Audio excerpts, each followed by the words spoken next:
What's up, guys? Thanks for joining me today.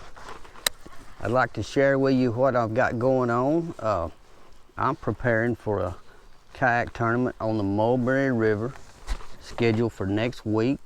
This is the Saturday before, and I've left my camera off most of the morning. Oh man, I thought I had a bite. The morning started off really well, other than the fact that the Mulberry River looks like a cardboard box today.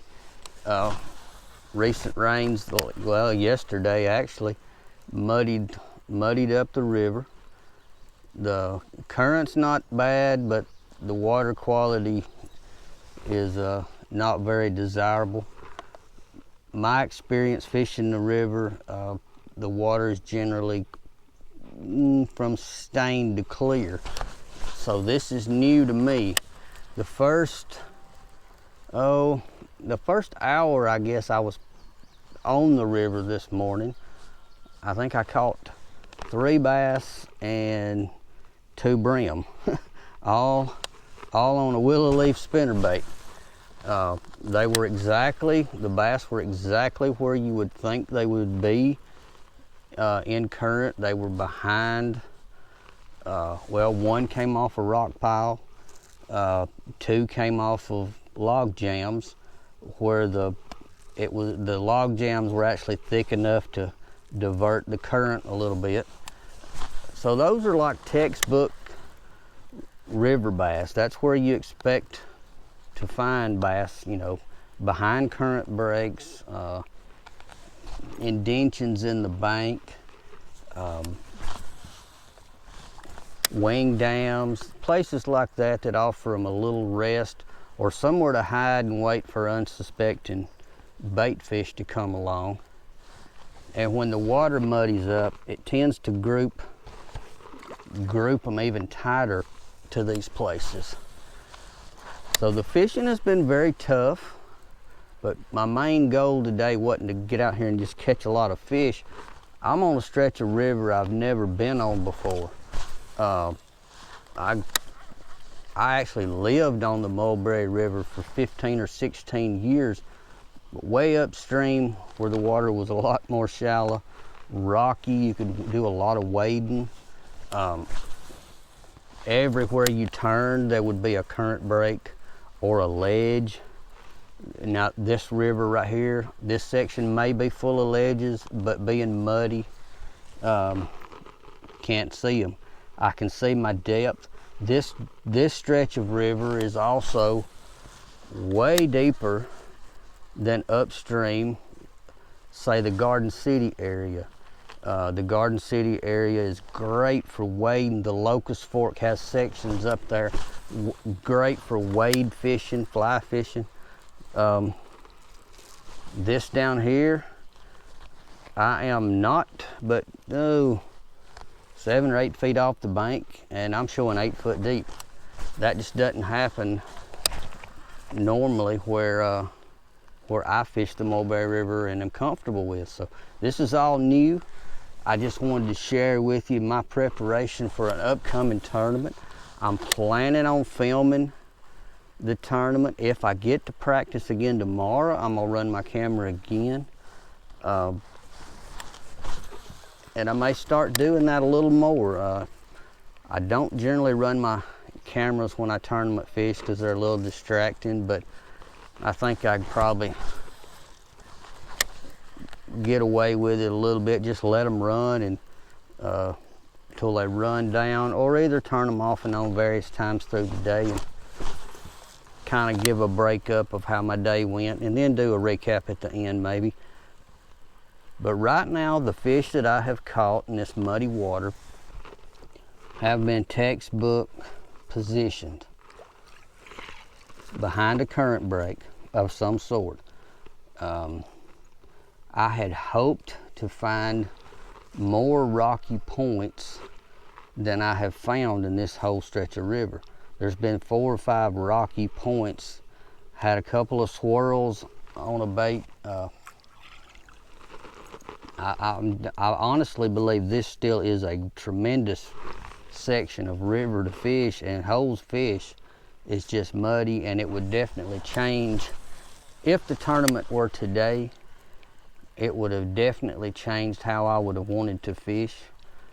I have changed from my willow leaf spinnerbait to a Colorado blade, darker bluegill color skirt, black and green. I'm not sure exactly what color that's called, but it's a black and green skirt with a big fat gold Colorado blade.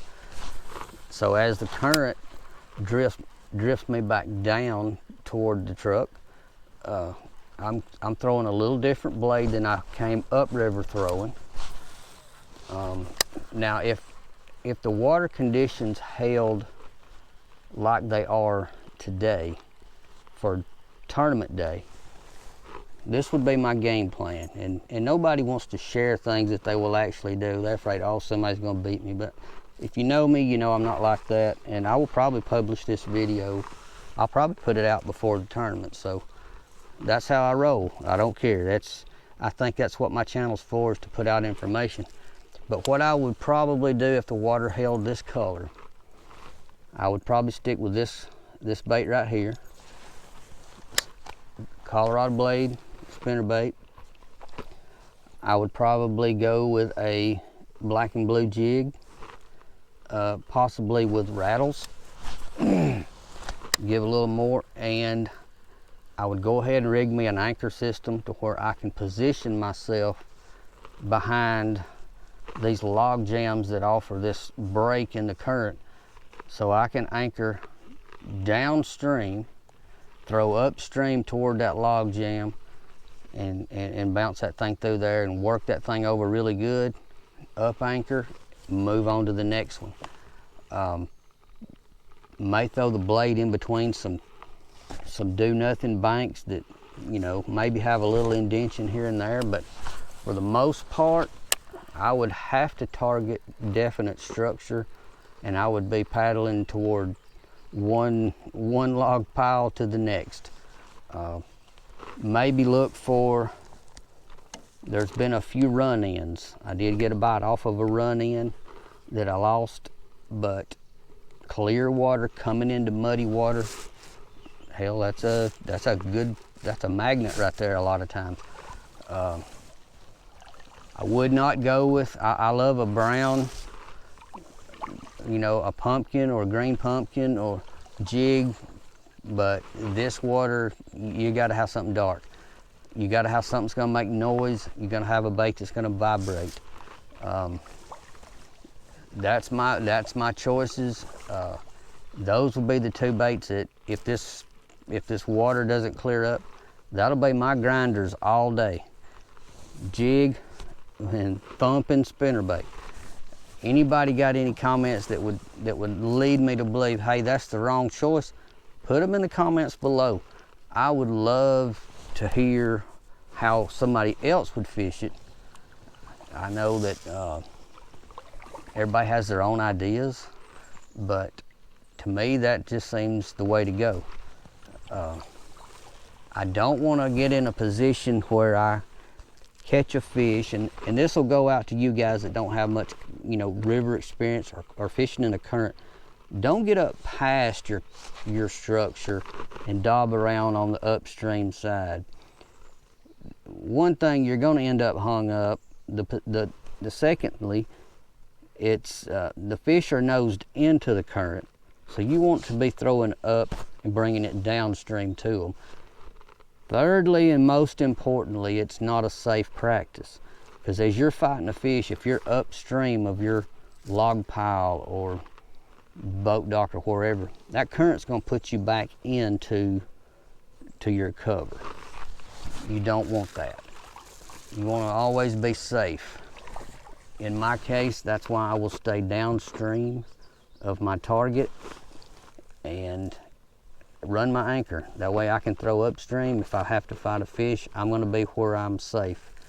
I'll get that fish in, I'll fish my cover till I don't think I'll get another bite, and I will move on. That's all I got for right now. I'm going to turn my cameras off. I'm going to make my way back down to closer to the truck and a little cleaner water, and I'll either see you then or I'll see you on tournament day when I run the cameras some more.